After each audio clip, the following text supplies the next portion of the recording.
Bienvenue dans ce nouveau tutoriel dans la série dédiée à Gutenberg, toujours. Là, ce tutoriel s'adresse aux utilisateurs avancés, de niveau confirmé, on va dire, dans l'utilisation de WordPress et de Gutenberg. C'est juste que c'est un élément, enfin c'est voilà, c'est un concept un peu plus complexe qu'on va utiliser. Euh, je vais vous le présenter tout de suite. On va parler des blocs réutilisables dans Gutenberg. Alors les blocs réutilisables, ça c'est le terme qui a été choisi par Gutenberg, hein, pour, euh, pour définir une espèce de notion de bibliothèque. Alors l'idée c'est de pouvoir créer des blocs qui sont réutilisables dans différentes pages ou différents articles, mais si on les modifie à un endroit, la modification se répercute partout. Donc c'est assez intéressant. Alors c'est pas tout à fait une bibliothèque dans le sens où on aurait des templates de pages, etc. Mais c'est vraiment une bibliothèque juste de blocs uniques qui peuvent être composés de plusieurs blocs d'ailleurs. Nous, dans notre exemple, on va utiliser un groupe de blocs. Et voilà, cet élément, comme je vous le disais, voilà, si vous le modifiez à un endroit, il est modifié partout. Ça, c'est bien à prendre en considération, parce que sinon, il peut se passer des choses inattendues sur votre site. Donc on va attaquer tout de suite par l'exemple, comme d'habitude. On va, depuis notre page, là, notre page de test, comme d'hab, on va créer un groupe. Donc si vous n'êtes pas à l'aise avec les groupes ou ce que je vais faire là, je vous encourage à aller voir les tutos précédents, d'accord? Donc là, moi, je vais ajouter un groupe, ok, qui sera composé d'un titre, petite l'équipe. Ensuite, derrière, je vais ajouter un petit paragraphe.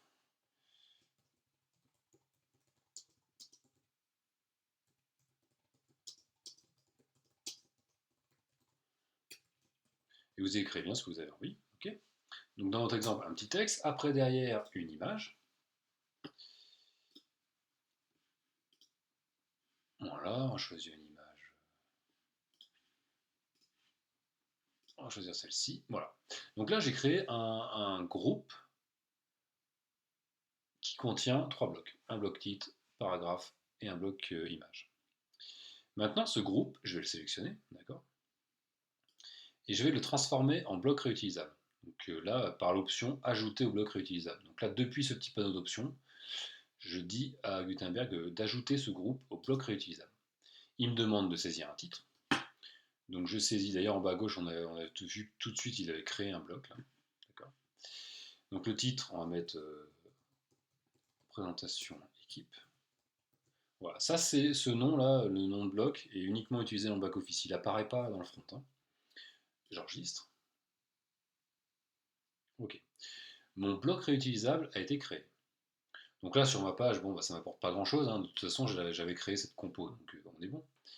Je mets à jour ma page, je vais aller la voir. Hop, je vais la voir comme ceci. Et là, je vois, bon, en effet, bon, normal, j'ai mon titre, mon paragraphe, mon image. Maintenant, là où il y a vraiment de l'intérêt, c'est que je vais aller créer une nouvelle page.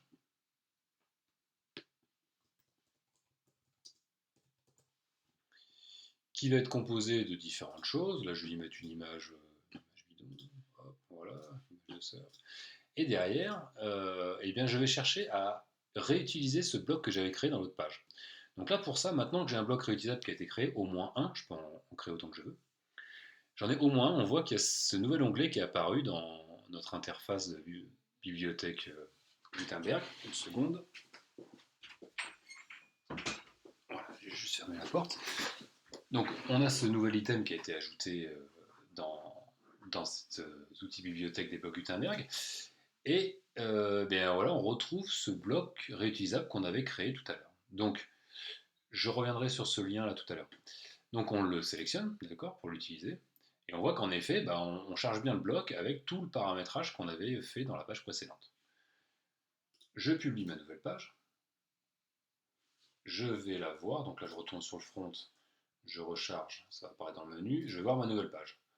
Donc là, bah, j'ai bien mon image et puis ce bloc réutilisable, d'accord, qui est strictement identique sur les deux pages. Ok. Maintenant, depuis ma nouvelle page, d'accord, je suis toujours dans l'édition de celle-ci, je vais modifier mon bloc. On voit d'ailleurs, je ne peux pas tout à fait modifier, faut que je clique sur ce bouton. Donc, on voit que Gutenberg me demande une action vraiment volontaire. C'est pas comme d'habitude là où je clique à peine sur mon blog, j'ai tous les paramètres qui apparaissent. D'accord. Là, je demande d'abord à modifier. Et là, typiquement, bon, ça c'est le titre de mon blog dans le back-office. Nous, on va modifier par exemple le titre. L'équipe de. Non, on va pas modifier le titre, on va carrément modifier les paramètres du bloc. Je vais dire qu'il doit s'afficher en pleine largeur. Donc là, j'ai remarqué ouais, que quand on est dans un bloc réutilisable, cette notion de pleine largeur dans le back-office, elle n'a pas trop d'effet, mais ça s'enregistre bien. Et je vais lui mettre un fond. Ok. Et je vais rajouter, pourquoi pas.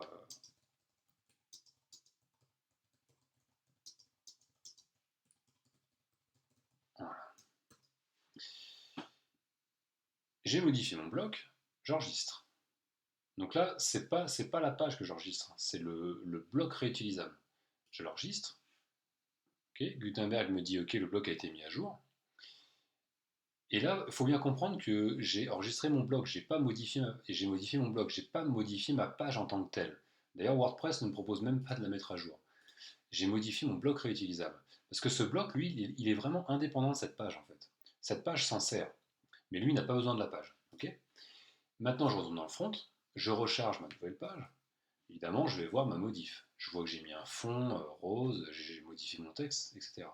Et si je vais sur l'autre page qui s'en servait aussi, bien évidemment, la modification que j'ai apportée à un endroit a été répercutée aux autres endroits où le bloc était utilisé. C'est tout le principe de ce système de bloc réutilisable. Vous modifiez un endroit, c'est modifié partout. Voilà. Donc on a un système de bibliothèque de blocs réutilisables dans Gutenberg. C'est assez puissant. Moi, le seul petit bémol que j'y donne, c'est que bah, ça aurait été sympa de aussi pouvoir créer des blocs qui sont modifiables indépendamment suivant sur quelle page ils sont, ce qui nous aurait permis, pourquoi pas, de créer carrément des templates, hein, mais qui ensuite puissent être modifiés dans la page sans que ça se répercute partout. Voilà, ça c'est le premier petit bémol. Le deuxième petit bémol, enfin pour revenir sur le premier bémol, peut-être que Gutenberg va améliorer la chose et peut-être qu'ils donneront cette possibilité, ou peut-être que c'est quelque chose que j'ai pas encore découvert évidemment. Et le deuxième bémol, bah, c'était voilà, ces blocs réutilisables, on peut en créer autant qu'on veut, d'accord. Donc on a vu comment on faisait en début de tuto, là. Mais si on veut les gérer les uns, enfin on veut tous les gérer à un seul endroit, et ben cette interface elle existe, mais elle est pas très bien accessible. Donc l'ergonomie est pas top. Et moi j'ai découvert qu'on pouvait y accéder par ce petit lien là qu'on retrouve dans la partie réutilisable. Je vous ai dit que j'y reviendrai, j'y reviens. Gérer tous les blocs réutilisables. Donc je vais dessus. Et en effet, l'interface existe bien. J'ai une interface qui me liste tous mes blocs réutilisables. Je peux en ajouter, mais on voit qu'il y a, voilà, c'est pas accessible ailleurs que par cet endroit que je viens de vous montrer. Donc bon, à mon avis, c'est voué être amélioré par l'équipe de développeurs, développement de Gutenberg, hein, évidemment. Donc là, bah, vous pouvez ajouter d'autres blocs réutilisables, d'accord. Donc là, je suis pas en train de saisir une page, hein, je suis en train de saisir un bloc réutilisable. Euh, un bloc réutilisable. Dedans, je vais mettre une galerie. Hop, je vais aller assez vite, c'est pour terminer le tuto. Donc là j'ai une galerie voilà, de 4 images, c'est joli, je publie, et voilà. Et évidemment, bah, si je retourne dans mes pages, et bien ce bloc réutilisable, bah, je peux évidemment le retrouver. Voilà, ici, donc nouveau bloc réutilisable, c'est ma galerie. Il se comportera de la même manière, si je le modifie ici, il sera répercuté partout, etc. Voilà, donc j'espère que vous avez bien compris le concept, que j'étais assez clair. C'est assez puissant, il faut y faire attention, parce qu'évidemment, évidemment, il peut y avoir des incidences non souhaitées si vous modifiez l'élément à un endroit. Mais en tout cas, c'est super bien, voilà, quand vous avez des éléments répétitifs dans votre site, si c'est pas deux fois, vous les créez, boum, bloc réutilisable, et ensuite vous les mettez dans toutes vos pages.